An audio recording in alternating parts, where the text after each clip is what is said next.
প্রিয় বন্ধুরা, আজকে শিখবো অ্যাকচুয়ালি লসাগু কী জিনিস। তো একটা উদাহরণ দিয়ে যদি আমরা বুঝি 2, 4, 6 এর লসাগু কত। দেখো, লঘিষ্ঠ সাধারণ গু হচ্ছে গুণিতক। আমরা শিখবো উল্টো দিক দিয়ে, অর্থাৎ পেছন দিক দিয়ে। প্রথম গু, তারপরে শিখবো সাগু, তারপরে শিখবো লসাগু। তাহলে গু যদি লিখে ফেলি, 2-এর গু বলতে গুণিতক, তাহলে 2, 4, 6, 8, 10 এইভাবেই চলছে। 12, 14 এইভাবেই চলছে। 4-এর 4 শূন্য বাদ দিয়ে অবশ্য লিখছি, 8, 12, 16 এভাবেই চলছে।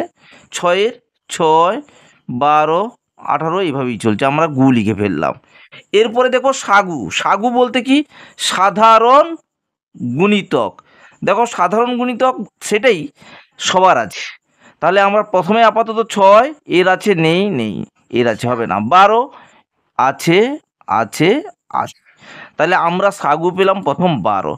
এবং এর তো শেষ নেই। ঠিক এরপরে তোমরা দেখবে 12-র গুণিতকগুলো 24, 36 এইভাবেই আসবে সাগু। এরপর হবে লসাগু। লসাগু কোনটা? এরপরে লসাগু হচ্ছে কি? সাগুগুলোর মধ্যে যেটা লঘিষ্ঠ, দ্যাট ইজ 12।